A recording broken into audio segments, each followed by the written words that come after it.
Nama diberi Mira Santika, wakil dari Politeknik Nilai Negeri Sembilan. Assalamualaikum warahmatullahi wabarakatuh. Sekalung apresiasi buat pengerusi majlis kombinasi intelektual kehakiman bervisi, seterusnya saudara dan saudari pemangkin revolusi ummah. Bak kata orang dahulu, tak kenal maka tak cinta. Maka dengan itu, marilah bersama-sama kita menghayati dan mendalami objektif syarahan saya pada hari ini. Pada hari yang mulia ini, saya akan menyampaikan sebuah syarahan yang bertajuk Pemimpin Unggul Negara Sejahtera.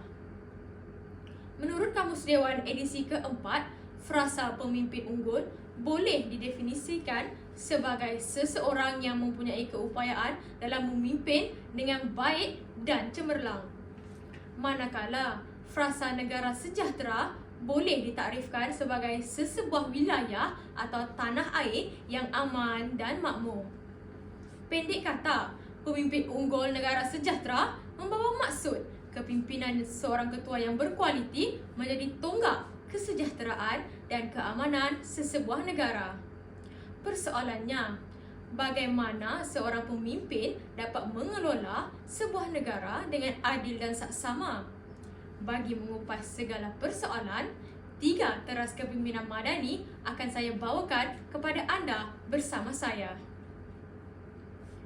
Hadirin yang dirahmati sekalian, teras kepimpinan madani yang pertama iaitu kemampanan yang membawa maksud mampu terus berkembang dan mencapai tahap prestasi yang baik menurut Kamus Dewan.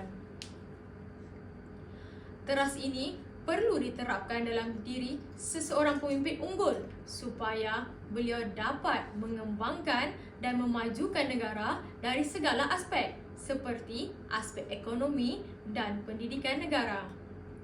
Dengan adanya teras ini tersemat dalam sebuah fikiran seseorang pemimpin, ianya dapat memanifestasikan keputusan yang rasional. Menurut berita harian, pemimpin perlu menonjolkan kepribadian yang mulia dan tutur kata yang baik, malah mengambil berat persoalan rakyat. Tugas kepimpinan dan memimpin bukanlah dilaksanakan selepas diberikan jawatan atau menang pilihan raya. Ia sudah sedia tergalas seperti sabda Rasulullah SAW, ketahuilah setiap daripada kamu adalah pemimpin dan setiap kamu akan diminta bertanggungjawab terhadap apa yang dipimpin. Hadis riwayat Muslim.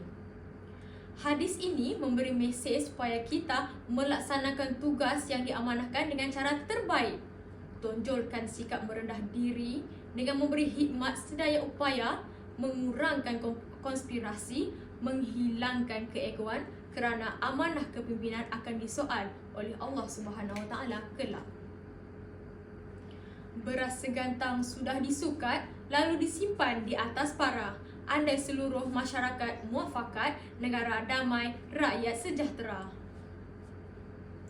Melalui pantun tersebut dapat kita lihat kesejahteraan bermula dari negara yang damai.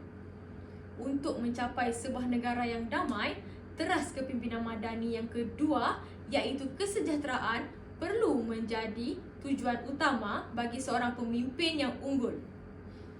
Kesejahteraan dapat dilihat dari pelbagai sudut pandang seperti kesejahteraan ekonomi, perhubungan antara masyarakat dan pemimpin mahupun pembangunan negara.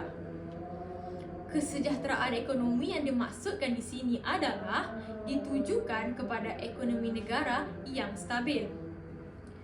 Memetik tinjauan ekonomi 2023 yang dikeluarkan oleh Kementerian Kewangan, Ketua Perangkawan Datuk Seri Dr. Muhammad Uzi Mahidin berkata, ekonomi Malaysia diunjurkan menyederhana antara 4.0% dan 5.0% pada tahun depan, sejajar dengan ramalan global tabung kewangan antarabangsa IMF. Berdasarkan statistik di atas, dapat kita simpulkan bahawa Malaysia memiliki ekonomi yang stabil dan mencapai kesejahteraan ekonomi yang dikehendaki. Walau bagaimanapun, sebagai pemimpin yang bertanggungjawab, perlu mengekalkan serta menambah baik keadaan ekonomi semasa agar negara terus maju walau apa jua rintangan.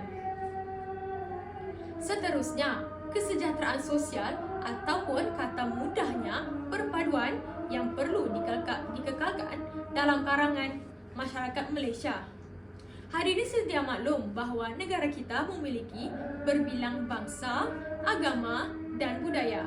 Maka dengan itu, hubungan sosial antara bangsa, agama dan budaya ini sangat mempengaruhi kesejahteraan sesebuah negara.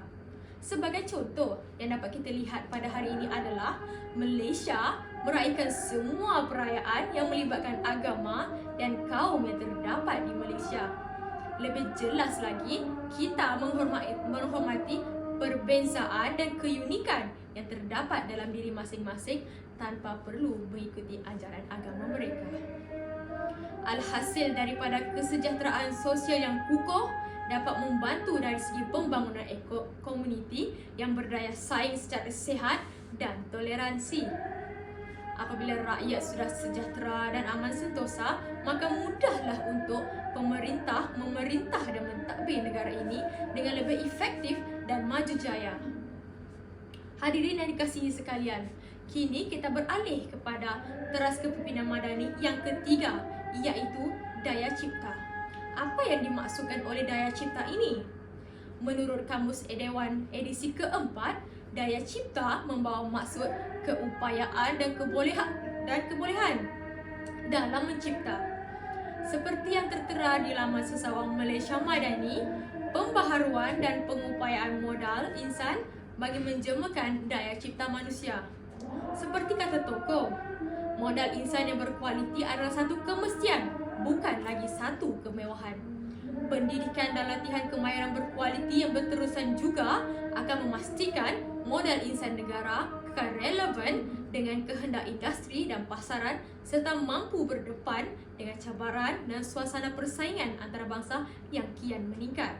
Ya, petikan dipetik dari kata-kata Yang Amat Berhormat Datuk Seri Abdullah Badawi pada 2006. Berdasarkan petikan di atas, jelaslah yang modal insan adalah sesuatu yang sangat penting.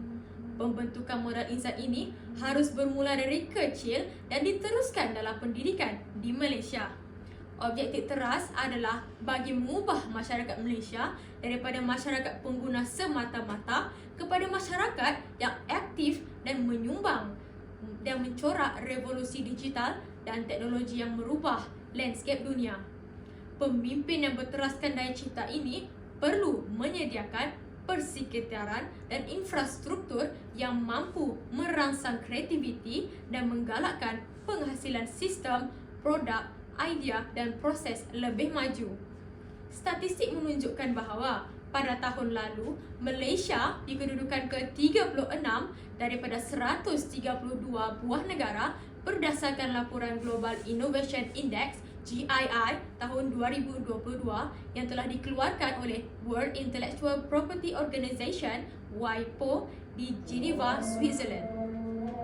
Dari Kedah ke Pasaraya, beli suasa di Kota Tinggi. Selesai sudah syarahan saya, di lain masa bersua lagi. Selesai sudah penerangan saya tentang teras yang perlu ada bagi seorang pemimpin yang unggul berdasarkan teras Malaysia Madani. Harapan saya agar negara dapat terus mencipta kejayaan dan keharmonian dalam adanya pemimpin yang berkaliber. Sekian dari saya. Wabillahi taufiq wal hidayah. Wassalamualaikum warahmatullahi wabarakatuh. Alah, ada salah sikit pula.